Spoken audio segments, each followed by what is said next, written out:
Thank you very much. I'll be quite brief because I've got some questions which I'd also, if possible, like to have some answers in the time remaining.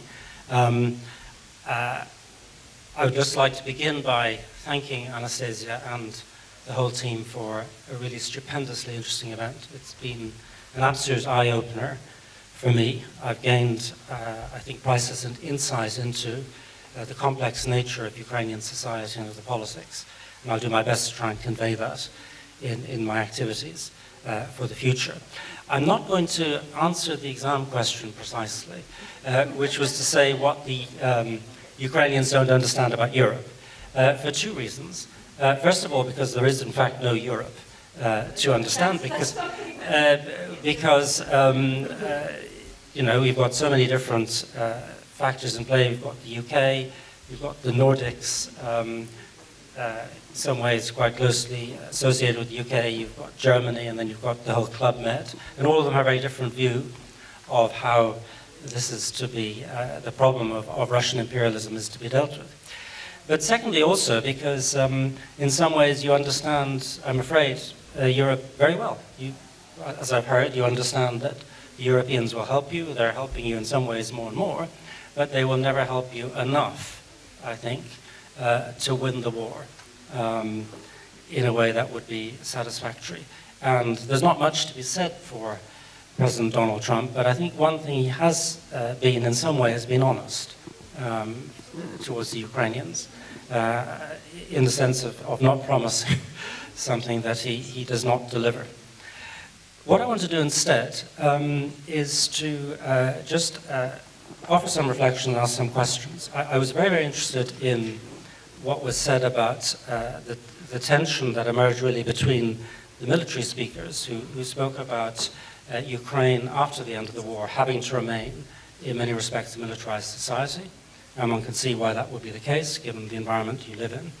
But also the fear of the civilians and also some of the out-of-uniform soldiers, that to do that would be, in a sense, to make Ukraine like Russia, to become the dragon that you're trying to slay. And that therefore, from that point of view, it makes a lot of sense to finish the war now, even with an unsatisfactory peace. The question I want to ask here is I see a paradox here, which is that the quicker the peace, of course, the less satisfactory the peace, and therefore the longer you'll have to remain militarized. And that seems to me the difficulty that is hard to get out of. And it reminds me very much of Bosnia conflict. I studied quite a lot in the 1990s, where you had a cosmopolitan society in places like Sarajevo, which really found it very difficult to survive the pressures of war, particularly the Serbs, who were loyal to the Bosnian government, not quite analogous to Russian speakers in Odessa, but you get the comparison I'm making. And the longer the war went on, the more cosmopolitan life suffered. The second thing that struck me very strongly, has been addressed again by the panel, is this tension between freedom and anarchy in the Ukrainian character, which is on the one hand a great source of resilience, as we've heard, and this sense of the experimental nature of the Ukrainian project. And here I think I agree with Gerrit in the sense that I fear how this will go down with the European Union. I know there's this idea that Ukraine, because it has contributed so much to containing Russia, somehow has something to trade vis-a-vis Europe in this respect. And in my world it would. But that is not the world of the European Union. If you think how little the European Union took the UK's defense role into account, admittedly that was 10 years ago, I think you would have another thing coming if you think that that is going to make any difference in the negotiation, unless things have really changed, which they have, but the last place that will be recognized, I think, is Brussels. So think very carefully about your relationship with the European Union. And I say this as somebody who favors a mainland European unification. I think there should be a single European state. but that's not what you're joining. You're joining an acquis. And I think Geert is right, that it will not be a negotiation. It will simply be an acceptance. And then there was a question of history and the contest over history, which I found fascinating, and particularly in the panels on hybrid warfare and disinformation, to see how Putin had appropriated the record of the legacy of the Second World War, which of course is not only at least as much, but probably even more, a Ukrainian legacy as it is a Russian one. And my question here is, to what extent is there still, on the Ukrainian side, a sense of a shared history? I was very struck when I visited Ukraine for the first time just before the Maidan by how many memorials there were, or mini museums in Ukrainian cities to the Afghanistan war, which is not something I think that you see in the Baltic states, even though the Balts also served as conscripts in the Soviet army. So there was a clear sense that this was a common heritage. You didn't feel different from the Russians in that sense, and I wonder is that still the case? And it reminded me very much of the way in which the partisan tradition, or the anti-Nazi tradition in Yugoslavia, was appropriated by the Serbs, and the argument was made that the Bosniaks and the Croats were fascists. So that even a leader like Franjo Tuđman, the Croatian leader, who had actually been a partisan during the Second World War, was put on the back foot.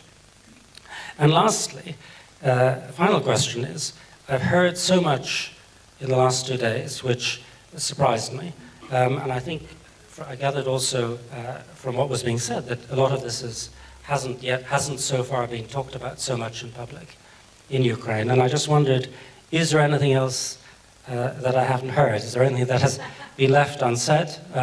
If so, I'd like to hear it now, please. Thank you. Thanks very much.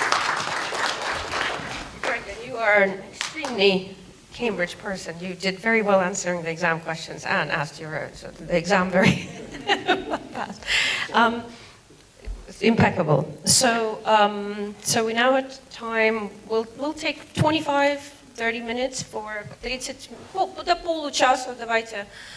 Вот это ваш шанс задавать вопросы очень разнообразным европейцам. Внутри Евросоюза, вне Евросоюза. Задавайте серьезные вопросы. Естественно, и нашим украинцам тоже можете задавать. Но как раз вот возможность заняться этим. To be a little bit more provocative. Well, I think what I haven't heard is about religion. We've heard about the language issue, but religion as a divisive sort of residual thing that is atavistic in many ways. You know, Ukraine is supposedly a secular state, right? But the way that the state plays up to orthodoxy, it respects all the others, but does it need to keep this sort of the bearded men in prominence? So that was one thing. The other thing is what I've forgotten. I'll come back. Yeah, religion and Turkey. We haven't heard about Turkey. We were talking about EU. But if we're looking at even potential go-betweens, but the future, rebuilding Ukraine, the labor force that now people are talking about, how is Ukraine, especially after its brief interlude and discovery of and being discovered by the Gulf states, how is Turkey going to fit into this whole picture for the future? Okay. Would anyone like to comment on that? Я считаю, что это направление, это невероятная сила Украины, потому что у Украины есть политический потенциал. Потенциал связан именно с Турцией и, я бы сказал, со странами Ближнего Востока, где есть настоящие деньги, да, и для которых Украина уже выполняет роль гаранта безопасности. Кроме того, этого типа подход, он имеет очень много последствий, связанных с развитием Украины. Почему? Потому что интеграция в Европейский Союз, в Украину, сделает Украину страной, которая будет заложником миграционной политики Европейского Союза. А Украине, с моей точки зрения, пригодилась бы система, например, как в Эмиратах. иностранец может жить столько месяцев, сколько работает, а потом до свидания. Да? Чтобы не делать, я бы сказал, безразличия между статусом гражданина и статусом мигранта, который приезжает устраивать, менять, как это произошло в Европе. Думаю, что этот потенциал, он как будто создает много также рисков, потому что я считаю, что в геополитическом плане эта война будет выиграна при двух условиях. Первое условие в геополитическом плане – это Россия исчезает как фактор европейской системы безопасности. Короче, исключается из этой системы. Но второе, Украина не имеет другого статуса безопасности, чем другие страны Межморья. Любая конструкция, в которой будет отличие, что Украина имеет другой статус безопасности, чем Польша и Балтия, это приглашение к войне. Значит, думаю, что эта опция, про которую вы сказали, она имеет свой потенциал, она укрепляет корни украинского суверенитета, потому что как Литва, как Польша, как Украина, это страны, которые возникли на линии север-юг, между греками и варягами. То, что наши страны сегодня являются мостом, который обслуживает Восток-Запад, это доказательство отсутствия нашего суверенитета геополитического. И воссоздание этого равновесия – это очень здоровое мышление. И считаю, что здесь, я бы сказал, я скажу так, на четвертый день войны, 28 февраля 22 года, я написал такую короткую статью, которую я напечатал на Хвиле. «Выиграть войну, не проиграть мир», где показал, что результат этой войны – это возникновение геополитической перекрестки между вертикалью, да, которая идет между греками и варягами, и тюркской. Кстати, был в прошлом году в Казахстане, где на 3 дня буря мозгов, да, и предложил им проект «Тураниум», объединение всех тюркских культур, который, кстати, продвигается, Казахстан идет этим путем. Кстати, создали, так как Юра, Институт будущего в Казахстане. Я разобью мысль, можно? Да. Смотрите, ответ на ваш вопрос, он лежит в плоскости понимания того, что происходит с Россией. Россия на протяжении столетий играла важнейшую роль для Европы как субъект, который сдерживает давление Азии. Как только появилось Московское царство, потом Российская империя, был решен вопрос кочевников, которые были ужасом Европы на протяжении тысячелетий. И Европа фактически все эти столетия держала Россию как свою прокси, как бы там, да, в столкновении с Азией. Это неудобный прокси, это прокси, который предоставлял массу проблем, захватывал Польшу, ходил там на Балканы и так далее, и так далее. Но это была базовая функция, которая обеспечивала интерес Европы относительно России. Так вот, когда Шойгу там, и Караганов, и другие выдающиеся деятели, в кавычках, России, говорят о том, что Россия должна изменить вектор своего развития с Европы на Азию, это создает ту угрозу, которая была все время, значит, стояла перед Европой до того момента, как Россия стала щитом, который выполнял вот эту вот функцию. И вот здесь открываются возможности для Украины, потому что если исчезает такая функция, и Азия опять становится проблемой, потому что Россия решает, каких мигрантов пропускать, каких не пропускать в Европу. Мы это наблюдали в 2016 году, когда Россия фактически в связке с американцами в том числе осуществляли миграционное давление на Европу, пропуская, организовывая лодки из Турции, из Сирии, и все спецслужбы и все знающие люди об этом хорошо знают. Так вот, роль Украины и Турции в этой ситуации становится ключевой для Европы, потому что Украина способна закрыть восточное направление, а Турция способна закрыть южное направление. И возникает естественная связка. Во-первых, наши интересы взаимодополняемые в Украине и Турции, и они взаимодополняемыми с точки зрения игры Европы. Во-вторых, это другая вообще игра для Европы, потому что Европа осознающая свою субъектность и становящаяся субъектом, не может не иметь восточных интересов, потому что ей необходимы устойчивые коммуникации с Китаем, с Индией, которая развивается. Ей необходимо сырье, которое идет с Ближнего Востока, со стран залива прежде всего. И поэтому тут без Турции, без Украины просто не обойтись.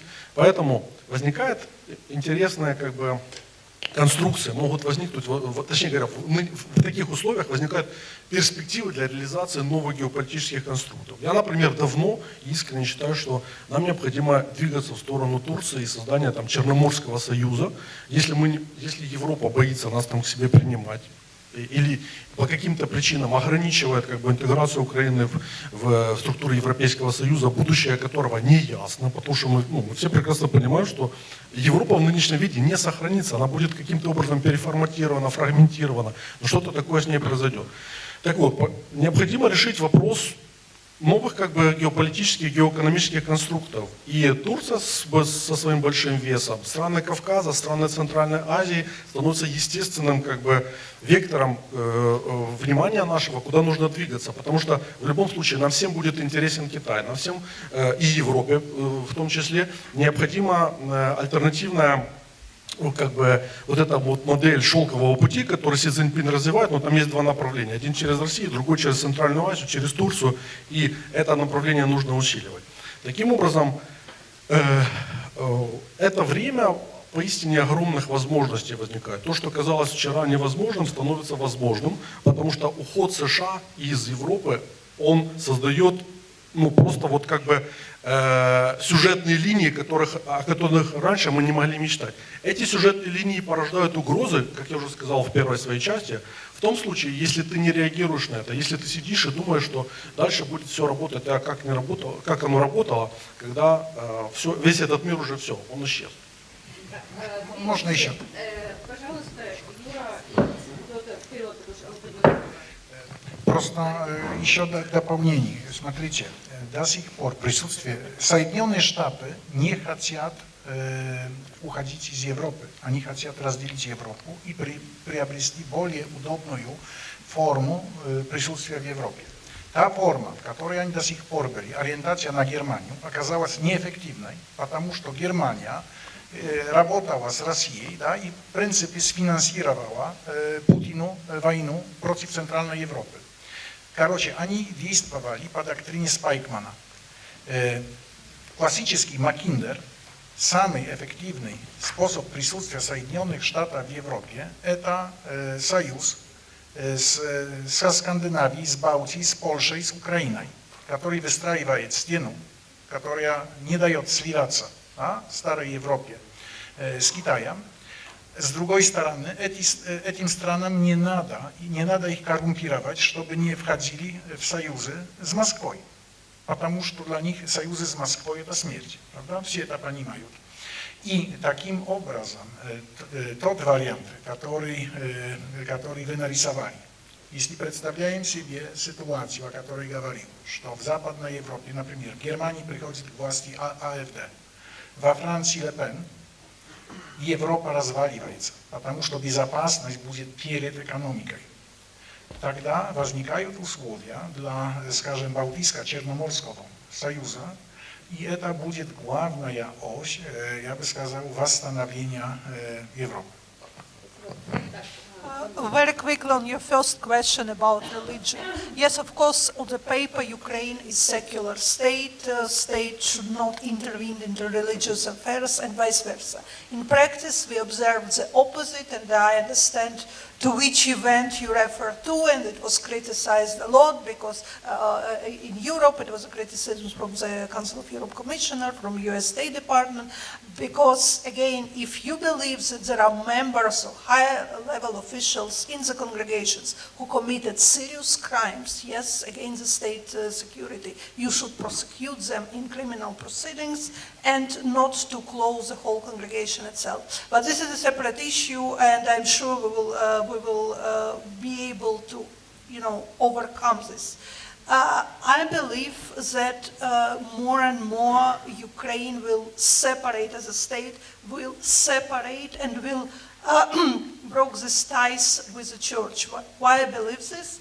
Because recently, as you know, during the war, Ukraine ratified the Istanbul Convention, and it is a very clear sign that the church has less and less influence, because for decades it was the church who was against ratification of Istanbul Convention. So here I see some positive sides. Thank you. How cheerful. Yes.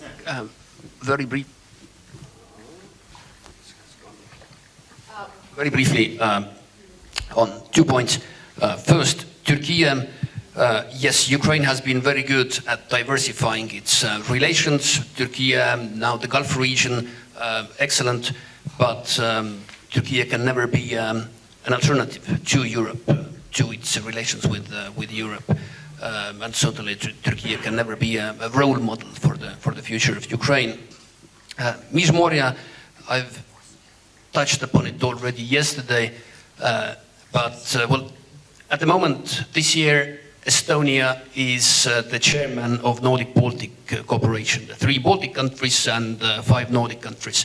And we are really proud to take other countries' ministers to Ukraine, other important places. And this is really like, we feel that, well, this is our home. And therefore, sorry to say, Ms. Moria has no chance of happening, basically. We had a bet with Hennady yesterday about the EU being still there in 5 years. I can easily take a bet or a few for another bottle of Ukrainian wine that, in 5 years there will be no Ms. Moria.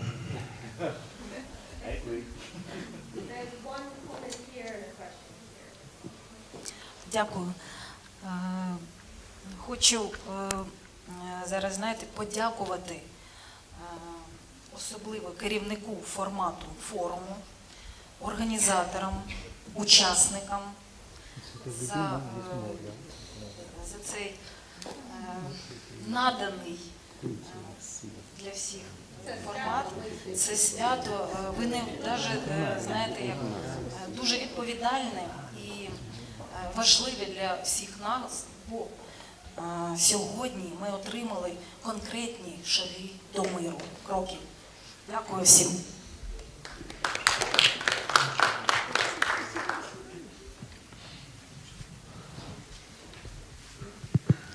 Thank you very much. I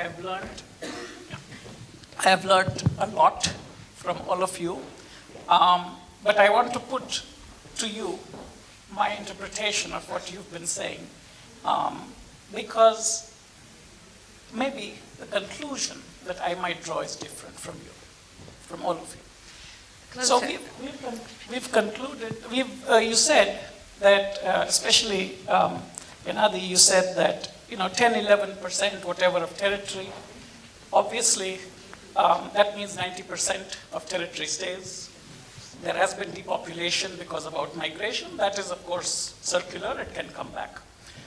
On the other hand, I think there seems to be some sense that the EU would impose certain restrictions which would be difficult in practice to meet in a way that the Baltic states have met. I think we can admit that as of today, maybe 5 years, 10 years, who knows, but let's say that.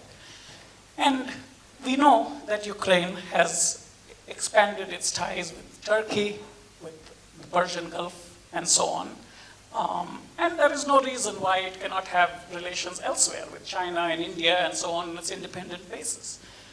What this suggests to me is not that there is EU integration, nor simply that it is becoming an Israel of the region, but it suggests to me that it is a kind of 21st century version of the Polish-Lithuanian Commonwealth, that it is a strong military state which can defend itself and prevent itself from being absorbed by both sides, but it has certain peculiarities, which means that both East and West, it cannot be simply incorporated.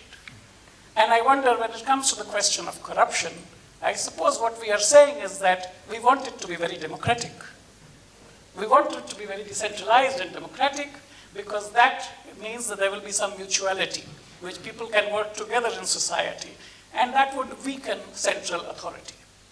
So that is why, that is where I'm coming from when I say that the Polish-Lithuanian Commonwealth, that there is a structure in which there is a decentralization that is built into it. It's structural, At the same time, it cannot be incorporated easily by either side. It has strong military presence because of its decentralized and corrupt, quote-unquote, structure. So how do you see that? Brandon? Sorry, the only thing I would respond, I'm not, obviously I can't reply for the Ukrainians, but the thing that strikes me about the Polish-Lithuanian Commonwealth is precisely that it was absorbed from outside, admittedly, after a long history, but it ended in 3 partitions, and actually was cited, since we talked about constitution making during the debates, the Federalist Papers debates, it was cited as a negative example for the United States. Let us not be like the Polish-Lithuanian Commonwealth, and indeed let us not be like the Holy Roman Empire. So what I think, I wouldn't see that as a model for Ukraine. What I think is the case is that Ukraine is a structure which has actually, I'm just repeating what's been said before, has survived these external threats. And the question is, how much of it would it have to give up if it joined the European Union? How much of that energy, that resilience would just be dissipated or crushed out of it by membership of the European Union? That's my concern. That sounds more anti-European or anti-EU than it's meant to. It's just, it reflects my observation of the way in which the European Union has worked in recent times. Thank you. So I will wedge my own question in.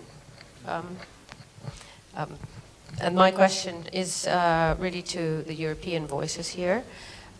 Given that the European Union at the moment is not in a position to defend itself from Russia, should Russia wish to attack, is it in the collective interest or in the interest of some of its members for this war to carry on, to give them time to rearm? Я вижу этот вопрос...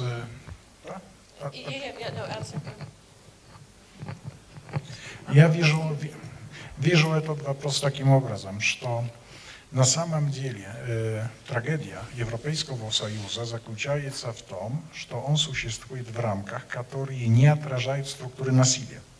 В Европе есть 3 центра силы. В Европе есть 220 бригад, с чего 120 это украинские бригады, их реальная сила 150, чтобы вы осознавали пропорции. Второй центр силы, и только из-за ядерного оружия, это Париж и Лондон. 2 из ключевых 3 центров безопасности в Европе находятся вне Европейского Союза. И дальше. Европа здесь пытается выступать как активный актер. На самом деле она пассивная.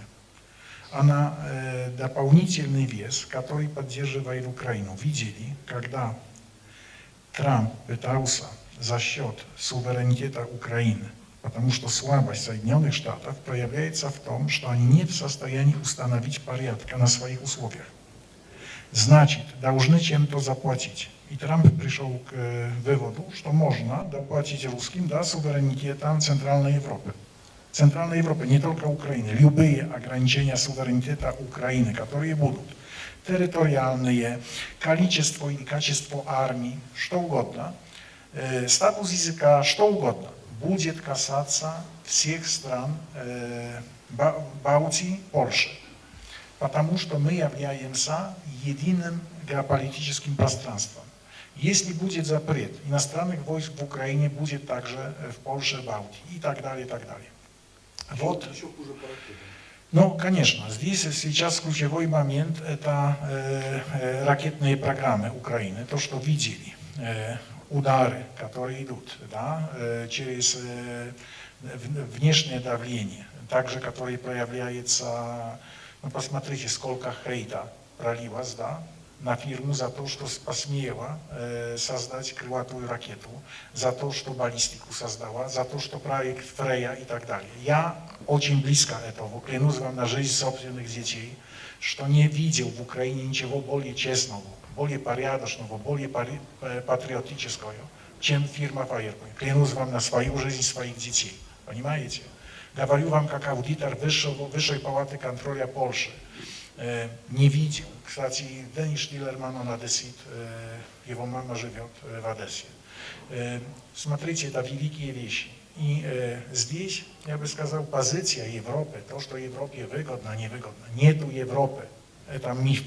Есть Европа, которая... Я спрашивала Евросоюз или некоторые из его членов, я не спрашивала про Европу. Но просто Евросоюз является одной из организационных форм в Европе, которая не отражает основной структуры. На сегодня это структура насилия. Вот и все. Шановне товариство, дякую всім за змістовний діалог. У мене таке питання. Дивіться, у нас йде дуже багато зараз таких точок розлому в українському суспільстві, в яких українці після 22-го року почали ставитись один одного як до ворогів. І ці точки розлому, вони тільки збільшуються з кожним днем, те, що ми бачимо. В додаток до цього йде російська дезінформація, гібридна війна і все подібне. На мою думку, відсутній якийсь майданчик на національному та на регіональному рівні, на якому б люди з різних лагерів, маючи різні позиції, різні думки, могли б вільно спілкуватися, хоча б почути один одного. Я не кажу порозумітись. Порозумітись, мабуть, дуже тяжко, а хоча б почути один одного. Тому що, на мою думку, лише в тому діалозі породжується якесь єднання, а без єднання ми, скажімо так, не зможемо вивести це до того, що все ж таки Україна перемогла. Скажіть, будь ласка, яким чином створити цей майданчик для діалогу на національному та регіональному рівні, на вашу думку?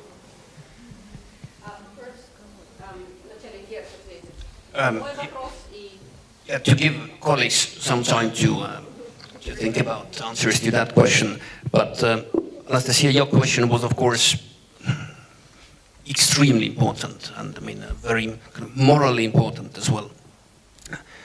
First of all, I should say that I don't really subscribe to the point you made that, well, Europe will not be able to defend itself anyway. I mean, these are rich countries. Yes, they have been really hesitant to use military force, especially compared to Russia. Much of, I don't know, political will or equipment has been lacking, but Europe is getting better.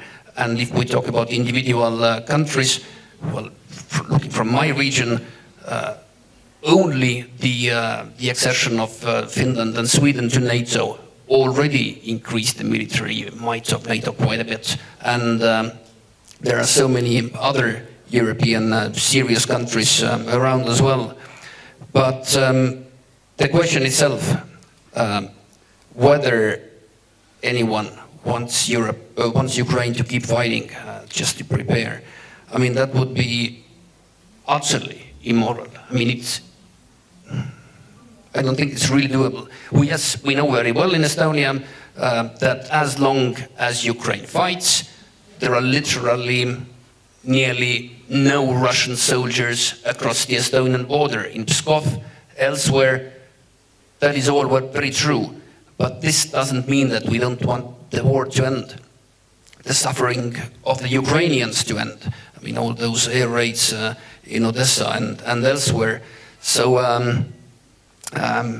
no, not really. And, well, there hasn't been any realistic peace offer on the table, neither in Istanbul nor today.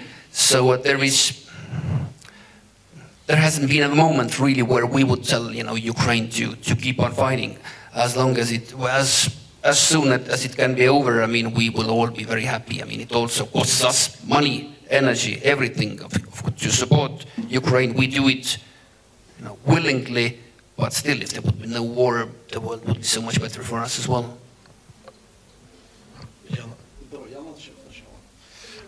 Смотрите, не нужно объединять всех, это невозможно. Мы слишком огромная страна для того, чтобы здесь, вот как в едином порыве на сталинских съездах все вставали и говорили, да, великий вождь, там вот это все такое. И мне кажется, что эти порывы в принципе отвратительны. ну, как бы заставит всех вот как бы там ходить, отдавать честь, летят как там самолеты, привет, мальчишу, как бы плывут пароходы, привет. Ну, у нас просто есть люди, которые говорят за декоммунизацию, но параллельно они почему-то все как бы нарративы коммунизации и все практики коммунизации используют в политической деятельности. Поэтому вот этого нам точно не нужно. Второе. Как нам, значит, объединиться? Как нам объединиться? Как бы, там? Майданчик для диалога, питання було. Нет проблем с майданчиком для диалога. Говорю как человеку, который наплатил этих майданчиков, 2 миллиона 200 тысяч подписчиков, как бы там, сайты, каналы. Вот смотрите, все, кто хотят что-то делать, делают, и в нынешних условиях это делается вот так вот, как бы, да. Было бы желание и было бы настойчивость. Это даже не вопрос денежного ресурса, это вот вопрос просто, что ты, если что-то делаешь, и у тебя все получается. Вот, поэтому ключевой вопрос заключается в следующем. Как люди с подобными взглядами объединяются через коммуникацию, через создание организаций, которые защищают их интересы и достигают консенсуса с людьми с противоположными или не совсем противоположными взглядами в такой форме, которая позволяет вот эту всю общность под названием как бы Украина сохранить в каком-то конструктивном ключе, давать ей возможность развиваться и так далее, и так далее. И поэтому тут по-ленински, для того, чтобы объединиться, сначала нужно разъединиться. То есть те, кто, условно говоря, обладают и считают себя как бы, людьми, которые перспективно мыслят, позитивно мыслят, хотят позитивных целей. Вот. Они должны обнюхиваться, они должны искать, в том числе через такие мероприятия, достигать консенсуса внутри себя и двигаться вперед. Не болтать, а двигаться вперед. То есть делать практические действия, потому что у нас все болтают, все знают, каждый комментатор знает, что ты должен делать, какой ты плохой, какой ты кто хороший и так далее, и так далее. Но когда приходишь в практическую плоскость, ну а что, собственно говоря, то оказывается, что ничего. Поэтому те, кто начинают действовать, они неизбежно выигрывают. Вот эта коррупционная машина, которую там сказали, ну, то, что европейцы действительно не понимают, что коррупция, это же не только по поводу денег, это по поводу приоритетов. Потому что наши чиновники не могут работать без коррупции, у них нет мозгов. А когда появляются деньги, то появляется ориентир. Понятно, вот это приоритет, значит, туда мы идем. Если бы Европейский Союз просто заносил деньги по поводу своих приоритетов, все было бы намного быстрее, чем вот эти все институты там и все такое. Вот, поэтому просто определите, кто для вас является близким, собирайтесь и действуйте, и начинайте как бы набирать массу, потому что люди любят массу, они любят притяжение, потому что когда они видят, что сформируется какая-то стайка, то все начинают думать, так это перспектива, надо туда бежать. Простые, элементарные, эгоистические, человеческие мотивы, которые были всегда и будут всегда. Я просто коротко, смотрите, целью не является объединение, целью является диалог. Диалог как инструмент доверия. У вас дефицит, вы не доверяете друг другу. Вы считаете другого украинца подозрительным, да? А любого иностранца на этом фоне, да? Как будто честным и так далее, и так далее. Это же бред. Смотрите, что мы сделали в Польше. Два момента. Первый – это обязательный диалог. В Польше организации, власть заставлена каждый месяц встречаться с организациями, которые имеют представительский характер, не только на уровне центра, где есть 6 или 7 организаций, которые участвуют в Совете диалога.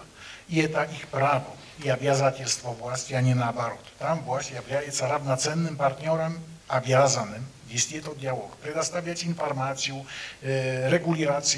Нельзя провести в Польше закон, не консультируя это с организациями, которые имеют репрезентативность. То же самое на уровне областей, то же самое на уровне городов, то же самое и так далее, и так далее. Закон можно копировать, ввести, и смотрите, получается пространство контроля за деньгами и прежде всего строительства доверия.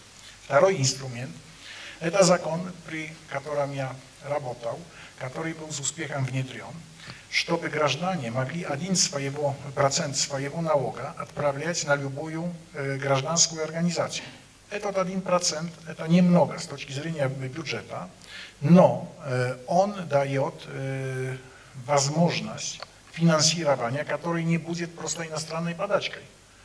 И будет создавать именно приоритеты да, потому что люди, голосуя этим 1%, определяют, что является приоритетом. Возникают сумасшествия. Например, в Кракове есть одна из сильнейших организаций, это то, которые считают, сколько там деревьев, и все, и ничто остальное их не интересует. Да? Но есть здесь запрет религии, этим образом нельзя финансировать, этим образом нельзя финансировать политических партий, этим образом чего-то еще нельзя там финансировать. Но все остальное, пожалуйста. Это профессионализация и прежде всего пространство. Украина – это система, в которой люди представляют организацию, которая никого не представляет, да, но могут существовать. В Польше есть просто понятие, насколько ты представителей, насколько у тебя средств, прозрачность и так далее, и так далее.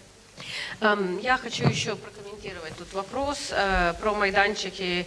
Хочу повторить то, что только что сказал Петр. Диалог, я абсолютно тоже уверена, с этого начинаю, буду заканчивать, что проговаривать вслух в присутствии других людей, когда есть социальные механизмы цивилизации этого диалога, это единственный способ начинать деполяризировать. Вот. Как вы видите, уже где-то год я лично занимаюсь тем, что я пытаюсь пригласить на открытые разговоры людей, которые не согласны со мной. У меня это не получается, и это именно вот я очень надеюсь, что вот вы, человек, который общаетесь, вы очень лично, я знаю, стараетесь ходить и туда, и туда. Я очень надеюсь, что вот после даже этого ивента у нас будет больше возможностей, будет меньше страха быть запачканными общением с кем-то, у кого просто по достаточно небольшому вопросу есть другое мнение. Вот. Но и в принципе я думаю, что большинство украинского общества абсолютно для этого готово, но прослойка общества, которая влилась в доминантный нарратив, публичный доминантный нарратив, который вырос буквально за последние 4 года, ну, я думаю, у нее немножко больше времени займет, но будем продолжать, и будет диалог. Спасибо. У меня реплика. Я хочу Петру возразить, что мы не доверяем друг другу. Да, у нас нет проблемы, тем более, что Настя говорила, Украина – это горизонтальное общество, это низовое суспільство. И ну, неважно, ну, звучало, да, я с этим тезисом согласна, да, то есть вопрос в доверии, оно же разное. Межличностное доверие, доверие к близким у нас достаточно высокое, на высоком уровне. Обобщенное доверие, доверие к другим, Украина так и до войны такой же уровень был низкий. Вопрос в институциональном. Но я не об этом. Можно я хочу сразу... Я просто скомментирую коротко. Да, да. Смотрите, мы все дети системы, в которой высшей формой доверия был контроль. Правда? По Сталину. Дефицит доверия в Польше, в Украине – это очень важный фактор дефицита развития. Просто доверие в обществе, да, когда мы доверяем друг другу, делает нас сильнее, мы можем развиваться. Вот то, что хотел сказать. Да, да, я и говорю о межличностном доверии, но институциональное другое. У меня вопрос, но не провокационный, обычный, вопрос, который мы задаем, как социологи, да, задаем нашим респондентам, простым людям, обывателям. Я хочу спросить экспертов, присутствующих здесь, пользуясь такой возможностью, задать им вопросы, можно коротко блиц. Да? Каким вы видите будущее Украины через 10 лет? Украина через 10 лет будет процветающей страной в составе Европейского Союза, или Украина через 10 лет будет страной с разрушенной экономикой и большим оттоком людей? Україна може бути квітучою країною тільки поза Євросоюзом. Повірте. Я скажу так, были исследования в декабре 2021 года, делал их Институт будущего. Кто мы? 5000 респондентов, 12 панелей, углубленные вопросы. Этот опрос показал, что не было района в Украине, где не сформатировался бы украинский народ, что флаг объединяет, да? Что украинцев объединяет слава Украине, героям слава. Но этот опрос показал, что украинцы вообще не видят будущего. Вообще. Этот опрос показал, что нету вообще в Украине ни одной фамилии украинца после 91 года, при улице которой хотели бы жить. На первом месте был Черновол, 9% поддержки. Представляете себе? Это пустыня доверия, пустыня как будто видения будущего. Возврат будущего – это та идея, которая стояла и у Романенко, да, создатель Института будущего, потому что будущее надо произвести, чтобы его видеть. Давайте кратенько. Украина, я уверен, что точно через 10 лет не будет в Евросоюзе, потому что, скорее всего, и не будет Евросоюза в том виде, в котором мы его знаем. Это первое. Я могу точно сказать определенно, это будет страна, в которой всегда будет очень интересно жить. Через 10 лет здесь будет интересно жить не менее, чем сегодня, чем было позавчера, потому что смех и радость мы приносим людям, это как бы кредит, это кредо государственной системы, как бы там, да? Вот, поэтому вы точно не будете скучать, я точно не буду, никто из здесь присутствующих не будет скучать. Вот.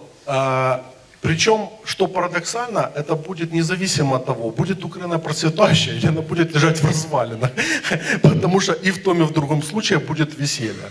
Вот. Я в душе как бы осторожный оптимист, потому что прежде всего реалист. Я думаю, что Украина скорее всего будет, чем не будет. То есть она скорее сохранится в существующих, неважно там, в существующих, несуществующих территориальных как бы, границах, вот, но она скорее всего точно сохранится. Вот. Я думаю, что многие здесь присутствующих за эти 10 лет пройдут через сложные испытания, потому что будет такой период борьбы за мир, что как бы от мира камня на камня не останется, от привычного мира прежде всего. Вот. И я думаю, что если все-таки на определенных поворотах инстинкт самосохранения будет иногда, поскольку я реалист, я не надеюсь, что он будет в принципе как бы включаться все время, но если он будет хотя бы включаться иногда, то у нас определенно будут хорошие какие-то шансы. Но не у всех, конечно, не у всех. В этой кампании я себя чувствую все больше и больше пропагандистом Евросоюза, который выскочился из кабинетов в Брюсселе. Но действительно, я бы сделал такой же выброс мысли, что задал бы такую дихотомию. Либо через 10 лет Украина будет процветающей, успешной страной, членом Европейского Союза, или действительно, как я и вчера говорил, очень трудно мне видеть, как Украина может быть тут очень успешным не внутри Евросоюза, потому что другие варианты, деньги понадобятся, и нельзя думать, что Украина одна намного сильнее, чем все другие вместе. Деньги, рынок для товаров, опыт, ноу-хау, но это, в общем-то, даже для более далеких стран это часто придет из Европейского Союза или из стран Европейского Союза. Так что я очень надеюсь, что через 10 лет Украина будет членом Европейского Союза и мирной и удачной страной. Знаете, я добавлю одну буквально фразу. Я думаю, что мы не будем членом Евросоюза, но мы будем внутри европейского пространства. Вот, однозначно будем там.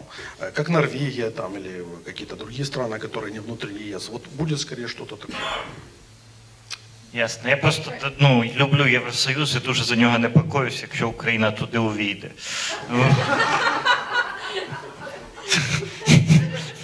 Тільки з цих міркувань. Зараз. Секунду, я добавлю. Просто поймите, Гена знает первую геополитическую формулу Романенко, которая гласит: кто с нами связался, тому и конец. Вот просто посмотрите в историю, она всегда работает. Навіть наші польські друзі підтвердять. Да, поляки не дадут сотрудничать. Мы умеем работать. Вы сейчас говорите про процесс присоединения Европейского Союза к Украине. Ой, по-моему, мы хорошо смеемся. Można dobawić? Це не питання, it's not a question. I finished my book about Ukraine, 85 to 95, the Ukrainian resurgence, with a quote from W.B. Yeats. In 1916, the Irish Revolution, he wrote about a terrible beauty is born. And for me, Ukraine is that terrible beauty, a late European child because of historical circumstances, but it remains a terrible beauty. Oh, Yates, fantastic. Thank you. Let's give Anna and Brandon. Oh, Houston, okay. Я просто боюсь уже за Евросоюз. Мы просто плавно переходим в стендап. Давайте все-таки будем По фразе и закінчуємо. Thank you. So I think what I was being asked is where I would see Ukraine 10 years from now. I'm an historian, and as the great Yogi Berra says, predictions are always very difficult, especially about the future. But I'm an optimist. And the reason why I'm an optimist actually relates to what was just said about William Butler Yeats and the terrible beauty. And of course, in the lead up to that phrase, Yeats is talking about a generation of people of whom he has a low opinion. You know, Major McBride, I thought him a drunken, vainglorious lout. Now, I think if you asked a lot of people 15 years ago what they thought about Ukraine, you would get some, forgive me, some variant of that sentiment. That is now absolutely not the case, for all the reasons that we have discussed. No matter what we think of Ukraine, Ukraine today is something quite different from what it was 15 years ago. And that's the reason why I'm optimistic. I don't want to be sentimental about this, because what I'm going to say is not going to bring back any Ukrainian who's died or restore their limbs or anything. But what I have seen over the last 4 years is something that people will write about, historians will write about, for generations.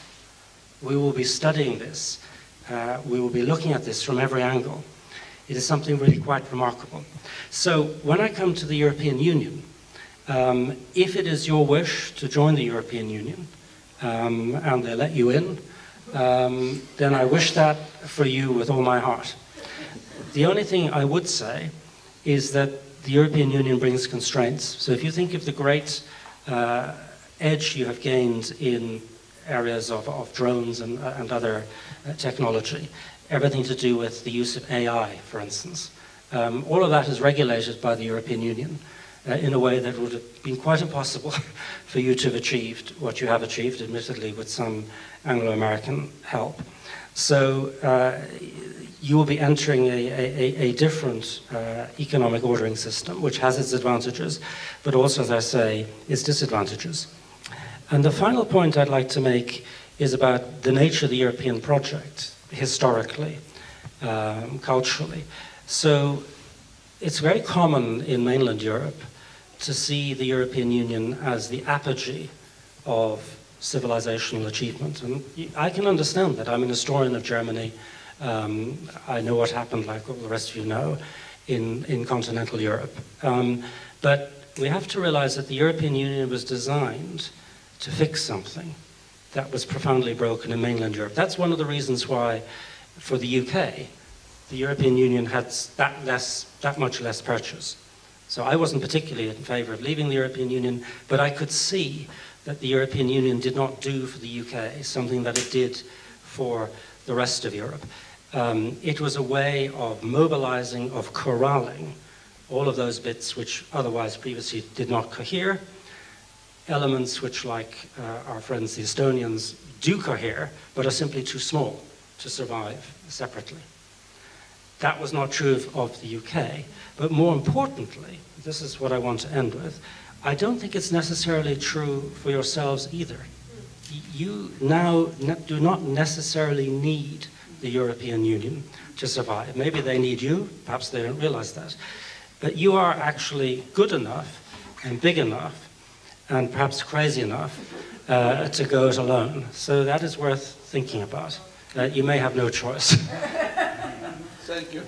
Well, the EU can still fix a few things in Ukraine as well, I'm sure. I will not enumerate them. If I may, I have a luxury speaking the last and summarizing all wishes. So I see Ukraine in 10 years as, of course, peaceful, governed by rule of law, and for me this is number one. Flourishing, well, reasonably. Life in which will be so interesting that European Union will consider, maybe it's a time to join Ukraine as an autonomous region.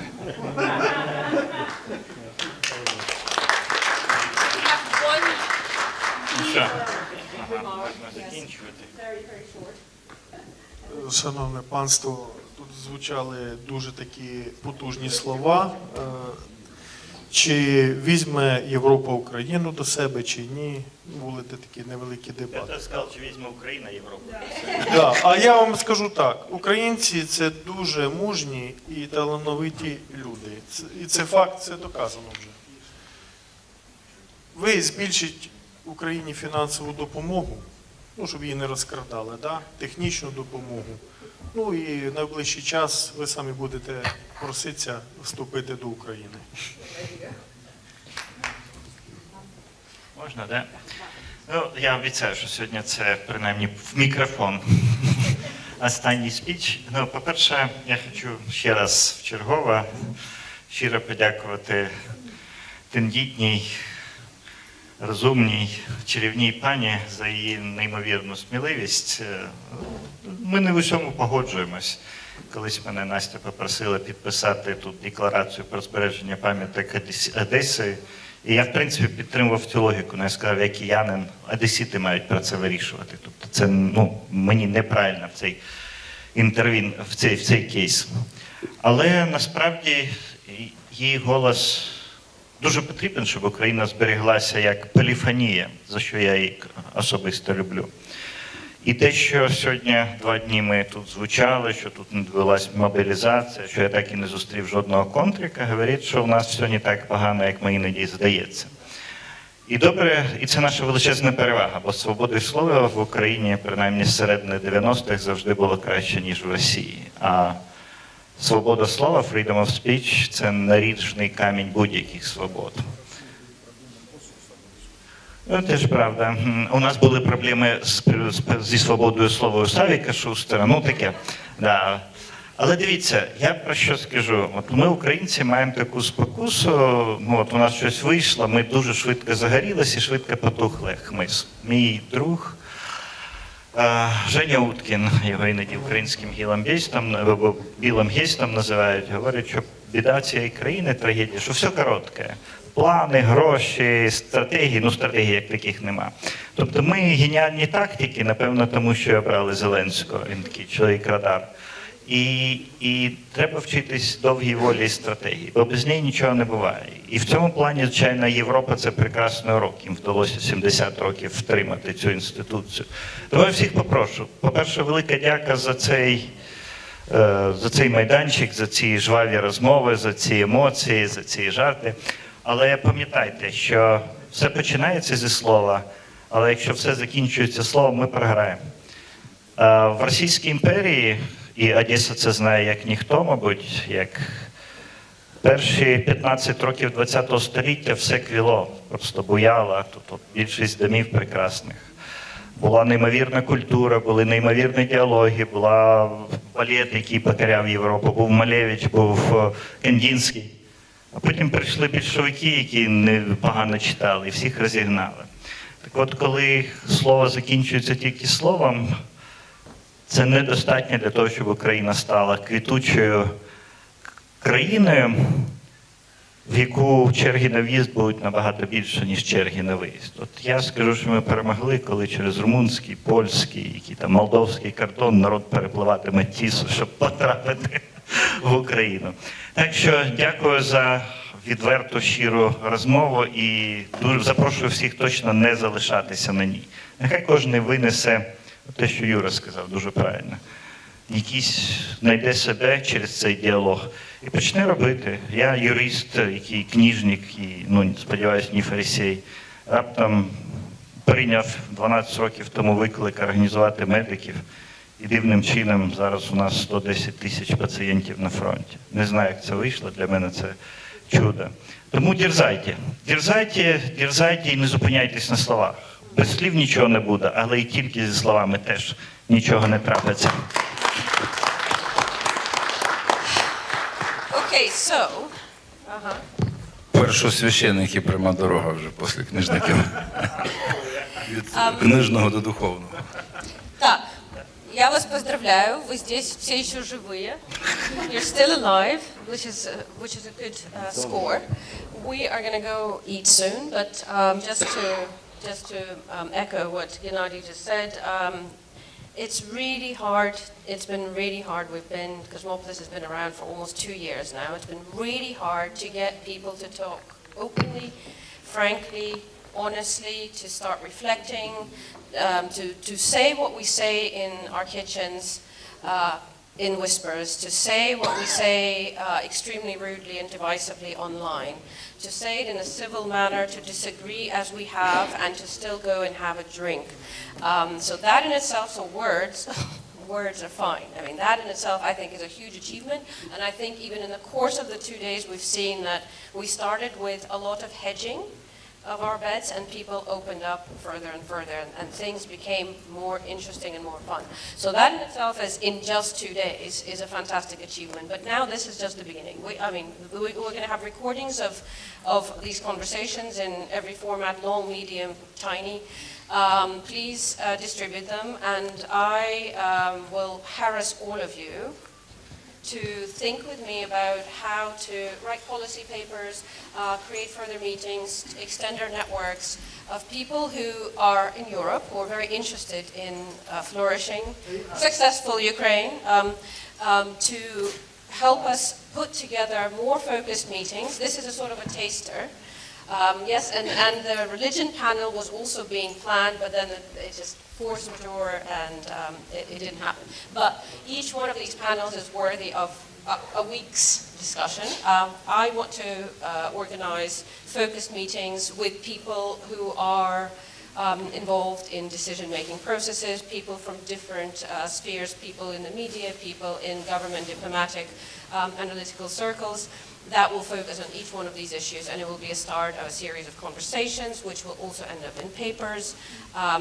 In Ukraine, the short sort of span, where while we can put together a table that it would take Englishmen 20 minutes to put together, it would take Americans 3 days to put together. We do it in 30 seconds, but the longue durée, sort of the long game, and trust in institutions, right, is something that we need to learn, as that's what Gennady just said.